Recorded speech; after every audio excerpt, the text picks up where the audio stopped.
এরকম বুঝেন না? তাল মারে, আপনার ডোলে, এটার বাড়ি মারে, এরপরে ঠ্যাঙ্গেরে যে আপনার বাড়ি মারে, লরে সরে। কি খবর শৈলরে? মজা পাইতে আছেন দোস্ত? কি কইল রে? কি কইছে না ভাইয়া? ইমান নিছে। এই মাত্র আপনার ইমান ট্রান্সফার হইয়া চলে গেছে, চলে গেছে। আপনার অ্যাকাউন্টে আর টাকা নাই, কোথায়?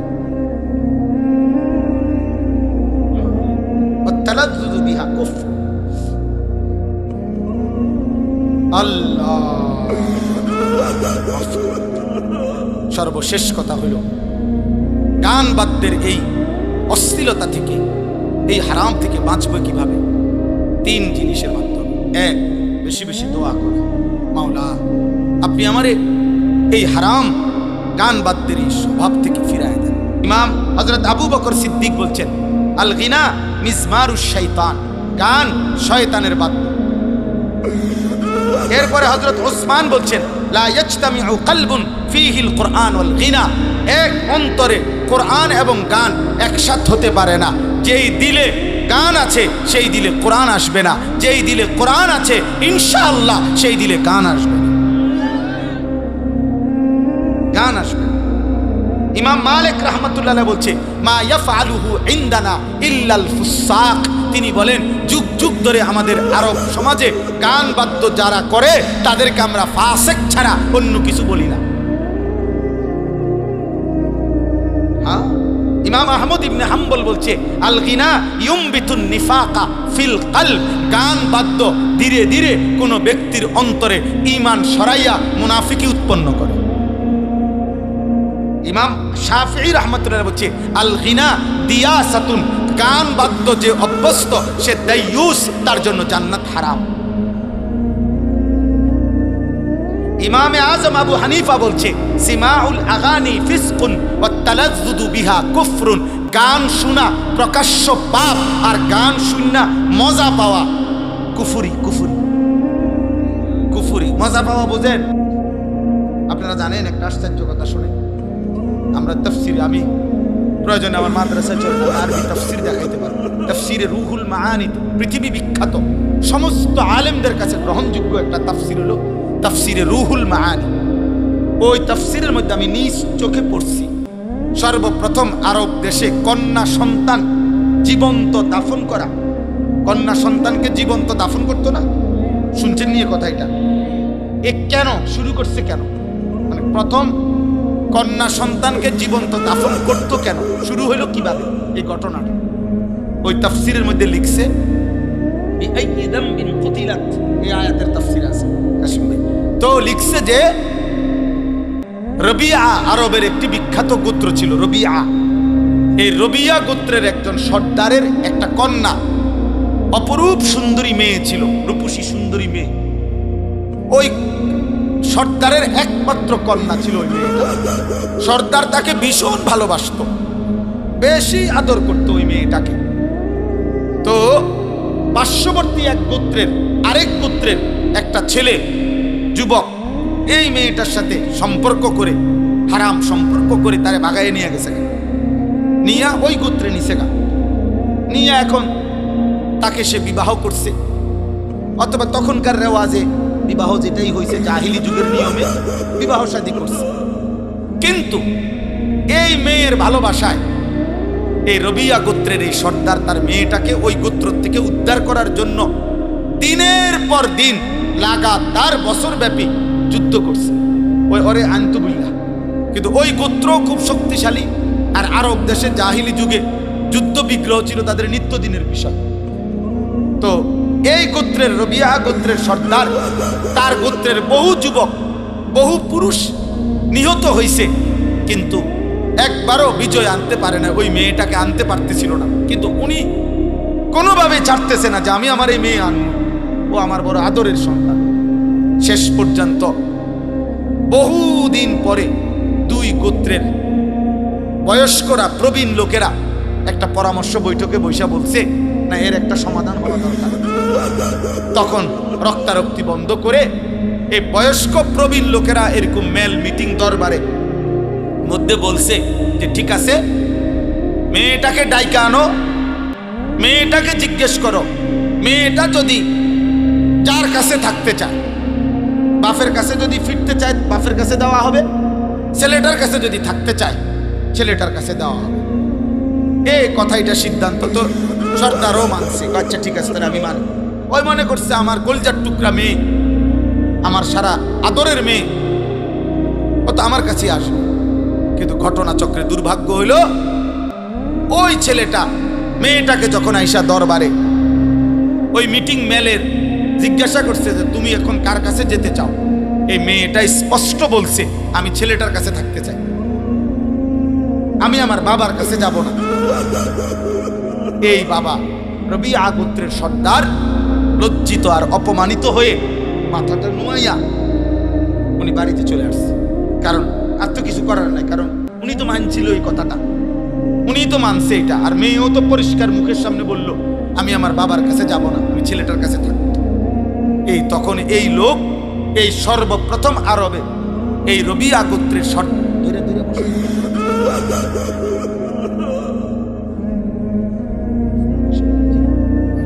রবিয়া গোত্রের এই সর্দারের আরেকটা ছোট মেয়ে ইতিমধ্যে ছিল, ওইটা তার প্রথম আদরের মেয়ে ছিল। তো এই লোক বিফল হইয়া, লজ্জিত অপমানিত হইয়া বাড়িতে আইসাই সে তার সর্বকনিষ্ঠ নবজাতক সন্তান, তাফসীরে আছে যে মাত্র নতুন বাচ্চা হয়েছে, এই সর্বপ্রথম এই গোত্র সর্দার বলছে আমার বংশে যেন আর কোনোদিন কোনো কন্যা জীবিত না থাকে, এই প্রথম নিজের নবজাতক সন্তানরে মেয়েরে জীবন্ত দাফন করছে। যা আর সন্তানে বা আমার কন্যার বাঁচতে দিতাম। এরপরে গোত্রের বাকি লোকদেরকে বলছে আমার ওসিয়ত, তোমরা যদি আমার সর্দার মানো, আরব দেশে তখন জাহিলি যুগে সর্দারের জন্য মানুষ জাহান দিত,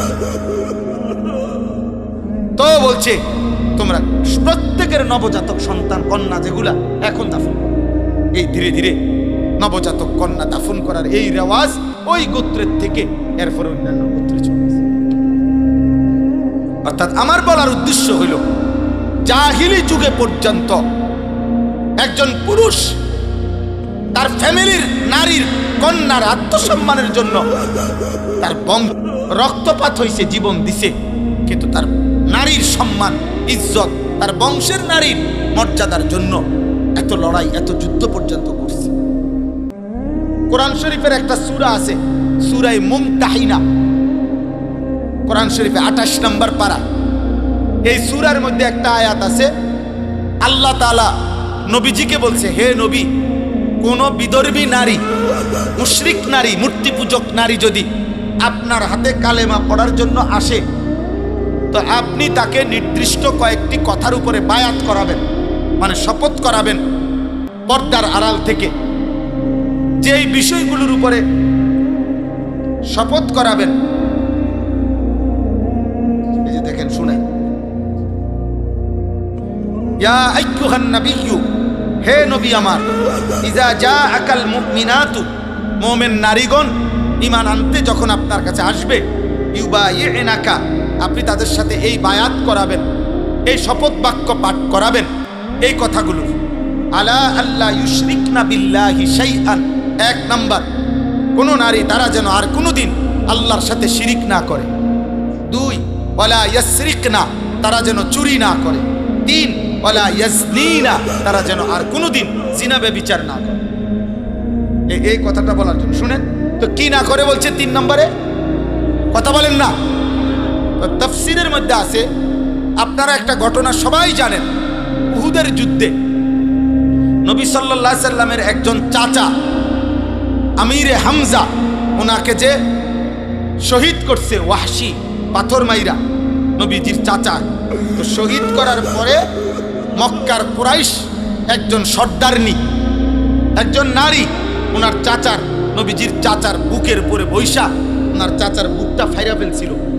ফাইরা বুক ছিঁড়ে ওনার চাচার কলিজা এগুলারে কাইটা টুকরা টুকরা করে চাবাইয়া কামড়াইছিল। আর চাচার নাক, কান, আঙ্গুল সব কাইটা কাইটা টুকরা টুকরা করে এগুলারে গলার মালা বানাইছিল। ছিদ্র করে মালা বানাইয়া গলা ঝুলাইয়া এই নারী আপনার নৃত্য করেছিল উহুদের মাঠে। এই রাসূলুল্লাহ সাল্লাল্লাহু আলাইহি ওয়াসাল্লামের চাচার লাশের সামনে গান গাইছিল আর নাচছিল আর কি, মহিলাদেরকে নিয়ে নৃত্য করেছিল। এই নারীটার নাম হইল হিন্দ। এ যারে বলে হিন্দা, আমাদের স্বাভাবিক ভাষা বাংলা ভাষায় মানুষে কয় হিন্দা, মূলত আকারটা নাই আর কি। আরবি শব্দটা হলো হিন্দ। হিন্দ বিদ্যে উতবা, মক্কার কুরাইশ উতবার মেয়ে, আবু সুফিয়ানের স্ত্রী ছিল। তো এই হিন্দাই বলেন বুঝার জন্য আর কি। এই মহিলাটা যে এত জঘন্য ছিল যে নবীর চাচার কলজাটা ফাইরা ফেলছে, সমস্ত শরীর টুকরা টুকরা বুটি বুটি বানায় ফেলছে। কিন্তু এই মহিলাটাও মক্কা বিজয়ের পরে রাসূলুল্লাহ সাল্লাল্লাহু আলাইহি সাল্লামের কাছে কালেমা পড়ে মুসলমান। এই তো যেদিন মুসলমান হয়, এই অন্যান্য মহিলার সাথে পর্দার আড়ালে এই মহিলাও আপনার যখন মুসলমান হইতে আসছে, তখন এই কথা এগুলোর বায়াত নবীজি এ বেড়িরও করছে। বুঝেন নাই কথা? ওই যে আল্লাহ না বলছে মহিলাদের থেকে আপনি এই কথাগুলোর কি নিবেন? বায়াত নিবেন। এর মধ্যে এই 3 নম্বরে, এই 3 নাম্বার যখন এই কথাটা নবীজি বলছে, ওয়ালা ইয়াজনিনা, বলো ওই পাশ থেকে যে জিনা করব না, এই মহিলা এই মাত্র আজকে মুসলমান হইতেছে। হিন্দ এতদিন জাহিলি যুগের নারী ছিল, মুশরিক নারী ছিল। এই বাপ শুনেন, খোদার কসম তাফসিরে আছে কাফের নারী ছিল। ওর সাথে সাথে বলছে মুহাম্মদ থামো। কি বললে? এটা কি করবে না? বলছে জিনা করবে না।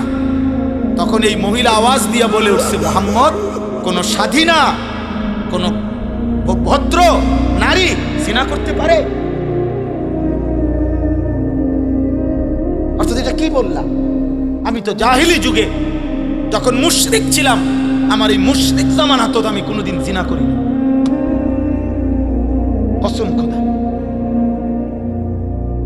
তুমি এটা কি বললা? এ কথা আবার শপথ করতে হবে কেন? কোন নারী, স্বাধীনা সম্ভ্রান্ত নারী জিনা করতে পারে? পরপুরুষের সাথে হারাম সম্পর্ক করতে পারে? এটা কি আশ্চর্য কথা! এক মুশরিক নারীর ভিতরে যদি জাহিলি যুগে এই আখলাক থাকে, আমাদের কি আখলাক হওয়া উচিত বলেন? দয়া করে রাগ হইয়েন না, বুঝতে শিখেন, বুঝতে শিখেন। এই ছোট্ট ছোট্ট আমাদের বালিকাদের 2-4টা মাদ্রাসা আছে। এই বালিকা মাদ্রাসাগুলো এখনো শেষ, একটু বাতি জ্বালাইয়া দেখাইতেছে যে ইমানদার নারীর চাল চলন, লিবাস, পোশাক, বোরখা, পর্দা কেমন হয়। এগুলো হেফাজত করা দরকার, এর সাথে সম্পৃক্ত থাকা দরকার। এখানে কমপক্ষে পর্দা, পুশিদা, কোরআন, আখিরাত ন্যূনতম ওই মেয়ের কলিজার মধ্যে দেওয়া উচিত। কোনোভাবে নিজে এবং নিজের পরিবারের সদস্যদেরকে অশ্লীল, ফাহেশা, বেহুদা, অনর্থক কাজে, কথায় সাথে না জুড়াইয়া আল্লাহর কোরআন, রাসূলের সুন্নাহর সাথে মিলানো উচিত। ইদানিং কালে আপনারা বুঝতেছেন না, অনেকে আপনারা ইচ্ছা করে ভদ্রতার মুখোশ ধরে ফ্যাশনের নামে অথবা অতি শিক্ষিত বা উচ্চ শিক্ষিতের ভান করে আপনারা আপনাদের ঘরের মাহরাম, আপনাদের পবিত্রা, আপনাদের ইমানদার নারীদেরকে আপনারা বেপর্দা, বেহায়াপনায় ছেড়ে দিয়ে নিজেরা আত্মতৃপ্তি অথবা মানসিক তৃপ্তি ভোগ করছেন। এটা ঠিক হচ্ছে না, এটা ঠিক হচ্ছে না বাপ। আপনিও মরে যাবেন, আপনার বিবিও মরে যাবে, আপনিও মরে যাবেন, মেয়েটারও মৃত্যু হবে। পরে আখিরাতটা নষ্ট করেন, পরে আল্লাহ ভুলাই দিয়েন না, পরে কবর ভুলাই দিয়েন না, পরে মালিক ভুলাই দিয়েন না, পরে তার ইজ্জতের কদর ভুলাই দিয়েন না। কোন নারীর ইজ্জত, সম্ভ্রম, পর্দা, সতীত্ব, হায়া, এটা নারীর শ্রেষ্ঠ সম্পদ।